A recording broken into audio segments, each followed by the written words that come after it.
ఈ హిమాలయాలకి వెళ్ళాలి. అక్కడ ఏదన్నా ఒక ఋషుల్ని కలవాలి. లేతే ఎప్పటినుంచో చేస్తున్నటువంటి యోగులుండుంటారక్కడ.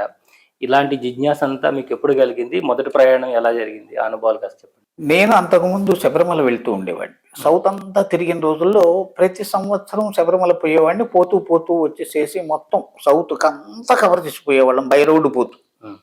అది నాకు 13సారి అనుకుంటా. ఆ షెడ్‌లో మేము పడుకున్నాం. ఎవరో ఒక అయ్యప్పొచ్చేసేసి దీక్షలో ఉన్నవాడే హ్మ్. ఆ అగ్నిగుండం దగ్గర ఒక మోరి ఉంది ఇటు పక్కన. హ్మ్. 2 మెట్లెక్కెళ్తాం. దాంట్లో వచ్చేసేసి మందు బాటిల్ పెట్టాడు. హ్మ్. పెట్టి పైకెళ్ళి దర్శనం చేసుకొచ్చి అది తీసుకొచ్చాడు. నేను నొచ్చుకున్నాను. అయ్యో! ఇంత దీక్షలో ఉండి ఇదేమిటిరా బాబు! ఈ మందు బాటిల్ ఇక్కడ పెట్టుకొని పోయి అది కూడా తెచ్చుకున్నాడు ఇక్కడికి. హ్మ్. ఇక్కడ దొరకదని హ్మ్. అని నేను కొంచెం నొచ్చుకున్నాను. రాత్రి పడుకున్నాను నేనక్కడ. మేమందరం పడుకున్నాం. ఎందుకంటే లేట్ అవర్స్ అయిపోయింది. కిందకి దిగటం ఇష్టం లేక రెండో రోజు దిగుదామని, అభిషేకం చేసుకొని దిగుదామని అక్కడే పడుకున్నాను. రాత్రి కల్లో వచ్చేసేసి చెప్పాడు. నువ్వు ఇక్కడికి రాకు. నువ్వు హిమాలయాలు పో. నువ్వు హిమాలయాలు పో. నువ్వు హిమాలయాలు పో అని 2, 3 సార్లు. ఓహో! ఈయన వాళ్ళ అమ్మాయి దగ్గరికి పోమంటున్నాడు. ప్రమోషన్ ఇచ్చాడనమాట మనకి. సరే అప్పటి నుంచి మెల్లగా సౌత్ మీద వచ్చేసేసి ఒక రకమైనటువంటి అప్పటి వరకే అన్నీ చూసేసి ఉన్నాం కదా. కొంచెం వ్యామోహం తగ్గింది. ఆ వ్యామోహం తగ్గింది. ఈయన హిమాలయాలు. హిమాలయాలు పోతూ ఉంటే ఫస్ట్ టైం అమర్నాథ్ వెళ్ళాను నేను ఒంటరిగానే. నేను 7 సార్లు వెళ్ళాను అమర్నాథ్. 2, 3 సార్లు వచ్చేసేసి నేను ఒంటరిగానే వెళ్ళాను. ఒంటరిగా వెళ్ళినప్పుడు ఏమవుతుందంటే నేను మీకు చెప్పినట్టుగా వాళ్ళతో సన్యాసుల దగ్గర కూర్చోవటం, వాళ్ళతో వచ్చేసేసి కలవటం, వాళ్ళు వచ్చేసి అనుభూతి చెందటం, వాళ్ళు వచ్చేసేసి నాకు అప్పట్లో వచ్చేసేసి ఏంటంటే రూ. 5 కొత్త నోట్లు తీసుకునేవాడిని యాత్రకు పోయే ముందు. నేను వచ్చేసి అందరికీ రూ. 5 అలా ఇస్తే అందులో కొంతమంది అనేవాళ్ళు, ఏ కిసి జనం మే రాజా హోగా, ఏ కోయి జనం మే జో నా రాజా హై ఇస్లియే జో నా ఇతనా ఖోల్ కర్కే నయా నయా జో నా బాంట్తే జా రా హై అనేవాళ్ళు వాళ్ళు. నాకది మూఢత్వం, అహంకారం కారణం తెలీదు. ఇప్పుడు నేను చెప్పలేను. ఎందుకంటే ఆ రోజు సంగతి కదా ఇది. దాదాపుగా 30 ఏళ్ల క్రితం, 35 సంవత్సరాల క్రితం విషయం. మొత్తానికి నాకు వాళ్ళతో పాటు కూర్చుని టీ తాగితే, వాళ్ళ దగ్గర కూర్చుని వాళ్ళతో పాటు పడుకుంటే, వాళ్ళతో పాటు వచ్చేసేసి తింటే, వాళ్ళు ఏదో ఒకటి వాళ్ళ అనుభూతులు చెప్పేవాళ్ళు. ఎందుకంటే నేను పార్ట్ టైం ఉద్యోగం, వాళ్ళు ఫుల్ టైం వాళ్ళకే. సో ఆ ఫుల్ టైం ఉద్యోగంలో వాళ్ళకి అదే పని. ఈ ఊరు నుంచి జెండా పీకటం, ఇంకో చోట వేసుకోవటం, అక్కడ వచ్చి తిరగటం అలాగా. ఒకరోజు మా పోపూరు బాలకృష్ణ శాస్త్రి గారు నైమిషారణ్యంలో నేను భాగవత సప్తాహం చేయాలన్నారు. ఈ నైమిషారణ్యం ఎక్కడో మన చరిత్రలో సత్యనారాయణ స్వామి కథలో విన్నాం కానీ అది ఎక్కడ ఉందో తెలియదు. Is the referring back to somewhere in 89, 90. నేను ఇక్కడ చాలా మందిని అడిగాను, నైమిషారణ్యం ఎక్కడ ఉందండి, ఎవరు మ్యాప్ ఎత్తిగాను, లేదు. ఇది ఆఖరికి ఒక రోజు వచ్చేసేసి ఈ సంక్రాంతి సీజన్లోనే మనకి గంగాసాగర్ యాత్ర జరుగుతుంది. నేను గంగాసాగర్ యాత్రకి వెళ్ళి వచ్చి కలకటా రైల్వే స్టేషన్లో పడుకున్నాను సాధువుల మధ్యలో. అందులో ఒక ఆయన హుక్కా తాగుతున్నాడు. నాకు కొంచెం ఇబ్బంది అనిపించి నేను లేచి కూర్చున్నాను. కూర్చుని ఆ హుక్కా ఆయన్ని కాసేపు బంద్ చేయిస్తాం, నువ్వు మానే అంటే వచ్చి కోపడతాడు కదా సాధువు గారు. ఎలాంటి సాధువో మనకు తెలియదు. బాబా బాబా यहाँ पे जो है నైమిషారణ్య కవి గయే హే అన్నాడు. హో గయా హూ అన్నాడు. ఎక్కడుంది అంటే చెప్పాడు. యూపీలో వచ్చేసి ఉసే నైమిషారణ్య బోల్కే మత్ పూచా కరో, ఉసే నిమిష్ బోలో, నిమిష్ బోలో అన్నాడు. అని అంటే సరే దొరికింది. సరే అట్లాగే ఆయనతో వచ్చేసి మాట్లాడి మొత్తానికి ఆయన్ని కుక్క మళ్ళీ నోట్లో పెట్టుకోకుండా చేసి నేను వచ్చేసి అక్కడి నుంచి తరలి వచ్చేసాను. వచ్చి అప్పుడు సోర్స్ దొరికింది. ఆయన గురువుగారిని అడిగితే వచ్చేసి ఆయన ఎక్కడుందో నాకు తెలియదు అన్నాడు. కానీ కోరిక వచ్చేసేసి కంచి పరమాచార్యులు గారు చెప్పారంటాడు. కంచి పరమాచార్యులు గారు చెప్పారు, అక్కడ వచ్చేసేసి చేయమన్నారు, సప్తాహానికి అక్కడ చేయాలి. అప్పుడు నేను సోమయాతులని ఇంకో మిత్రుడిని వెంట పెట్టుకుని అక్కడికి వెళ్ళా నైమిషాలు. వెళ్ళి అందులో వచ్చేసేసి అప్పుడు ఫోన్లా ఏమున్నా వెళ్ళగానే ఒక మోటార్ సైకిల్ ఇచ్చి ఎవరినో పంపిస్తే ఎవరో ఎక్కడి నుంచో వచ్చి అంతా చెప్పారు. ఆ ఏర్పాట్లు లేవు. అప్పుడే వచ్చేసి అక్కడ ఇప్పుడు నైమిషారణ్యంలో చూస్తున్నటువంటి అమ్మాజీ గుడి ఉందే, వెంకటేశ్వర స్వామి గుడి, ఆ వెంకటేశ్వర స్వామి గుడి కట్టడం కోసమని రాళ్ళు అక్కడక్కడ పడేసి ఉన్నాయి. ఈవిడ ఉంది అక్కడ, ఒక రేకుల షెడ్డు, ఒక బాత్రూము కట్టుకుని ఉంది ఆవిడ. నేను ఆవిడతో చెప్తే, మహదానందం అండి, మేము వచ్చేసి వంట చేయటానికి వీల్లేదు, కానీ ఏర్పాట్లు మేము చేస్తాం, నేను చేస్తాను, కానీ ఇక్కడ వచ్చి దొంగలు ఎక్కువ. ఆ రోజుల్లో వచ్చేసేసి ఉన్నది అది బెజవాడ గోపాలరెడ్డి గారు వచ్చేసేసి గవర్నర్ గా ఉన్నప్పుడు కొంతవరకు కంట్రోల్ చేశారు. ఆవిడ గుడి కట్టడానికి వచ్చేసి చాలా ఉపకరించారు, ప్రొటెక్షన్ అది కల్పించారు. లేకపోతే అక్కడంటే డకాయిట్సే ఆ రోజుల్లో.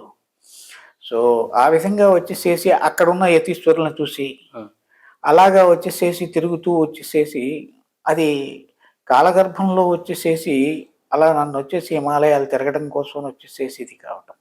నేను ఎతులను చూడాలని హిమాలయాలు వెళ్ళటం కాదండి, నేను వచ్చి హిమాలయాలకు పోతే వచ్చేసేసి అలాగా వచ్చేసేసి అనుకోకుండా వచ్చేసేసి వాళ్ళతో తటస్థపడటం జరిగింది. ఇప్పుడు నేను గమ్యం అనే పుస్తకంలో రాశాను ఒక ఆయనది. నా జీవితంలో వచ్చేసి 3 సార్లు టచ్ అయ్యాడు. ఆయన కైవల్యం పొందేటప్పుడు చివరిలో వచ్చేసి నన్ను చక్రధర అని పిలిచాడు కాశీలో. ఇదేంటి నన్ను పేరు పెట్టి పిలిచేవాళ్ళు ఎవరు? ఆ చక్రధర అని పిలిచింది మా అమ్మా నాన్న తప్పితే మిగతా వాళ్ళు ఎవరు పిలవలేదు. ఈ పిలిపి ఏమిటి అని చెప్పి చూస్తే వచ్చేసేసి అక్కడ సాధువులు వచ్చి పిలిచారు. ఈయన మరణశయ్య మీద పడుకుని ఉన్నాడు. నువ్వు నన్ను గుర్తుపెట్టావా అన్నాడు. కాశీ నా ఊరు కాదు, ఎన్నిసార్లు వెళ్తే మటుకు అది నా ఊరు అవుతుంది, యాత్రికుంటే కదా ఎన్నిసార్లు వెళ్ళినా. సో ఇదేమిటి నేను ఎలా అడుగుతున్నానంటే, బాబా मुझे कुछ याद नहीं आ रहा है, अरे मुक्तिनाथ में मिले थे, याद है, मेरे को बुखार आया था, आप दवा देने आए थे, मैं बोला दवा की जरूरत नहीं है, ये बदन ही खुद देख लेगा, बोला याद आ गया. याद. తర్వాత వచ్చేసేసి రెండోసారి నువ్వు కైలాసం నుంచి తిరిగి వస్తూ నేను నీకు చెప్పాను, నువ్వు మౌనం మానేసేయమని చెప్పాను, ఆదివారాలు మౌనం మానమని చెప్పాను, గుర్తున్నానా? అవును.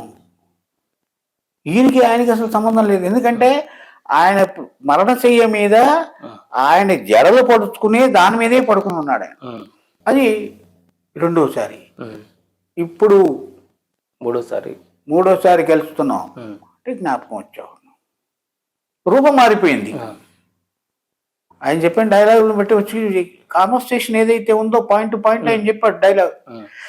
ఏదో రిలేషన్ చెప్పాడు ఆయన. ఆయన తండ్రి, నేను కొడుకు ఆయన తండ్రి.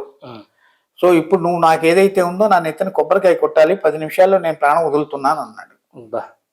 అని అక్కడ సాధువులతో ఏం చెప్పాడంటే, నన్ను బ్రహ్మగుండంలో వచ్చేసేసి ఇచ్చేయమంటాడు, రాయి కట్టి అందులో వదిలే. అక్కడే చాలా మందిని వచ్చేసేసి సన్యాసులను వచ్చి బ్రహ్మగుండంలోనే వదిలి, ఆయన కోరిక వచ్చి బ్రహ్మగుండం విడిగా గంగలో వదులుతారు, పడవలో తీసుకెళ్లి నెట్టేస్తారు. ఇది జరిగేటట్టుగా నువ్వు చూడు, నువ్వు వచ్చేసేసి నా నెత్తిన కొబ్బరికాయ కొట్టి బ్రహ్మగుండంలో వదిలిపెట్టారు. మనకు ఆప్షన్ లేదు. ఇంకోటి నాకు బాధ్యత లేదు, ఎందుకంటే మా అమ్మ పోయారు, నాన్న పోయాడు కనుక ఏదో సామాజికంగా వచ్చేసి ఇది చేయొచ్చు అది చేయకూడదనే వచ్చేసేసి రిస్ట్రిక్షన్స్ నాకేం లేవు. అందులో ఈయన వచ్చేసేసి ఇంత జరిగిన తర్వాత వచ్చేసేసి ఒక గురువుకి వచ్చేసేసి సేవ చేయటం ఏమిటి, ఇంతకంటే వచ్చేసేసి ఇంకా ఎవరికి ఇస్తారో. ఇదేదో ఈశ్వర నిర్ణయంగా జరుగుతోంది. అది పిలిచి నాకు దారముట పోయేవాడిని పిలిచి చక్రధర అని పిలిచి చేయిస్తుంటే దీనికి ఏమిటి అని నేను వచ్చేసేసి సమ్మతించాను. అక్కడ వచ్చేసి నేను మాఘస్థానాలకని వెళ్ళాను, నాతో పాటు ఇంకా 4 మిత్రులు ఉన్నారు. ఆ 4 వెర్రిమొహం వేసి కూర్చున్నారు, ఇదేమిటి వీడన్నిటికీ బురకాయ ఊపుతాడు. ఎందుకంటే ఈ హరికథంతా వాళ్ళకి తెలియదు కదా. ఇది జీవిత భాగం, జీవిత గర్భంలో వచ్చేసేసి ఎన్నో సార్లు 10 ఏళ్ళు 15 ఏళ్ళు గ్యాప్లో జరిగిన 3 సంఘటనలు ఇవి నేను ఎప్పుడన్నా ఎవరికైనా చెబితే కదా అర్థమయ్యేది.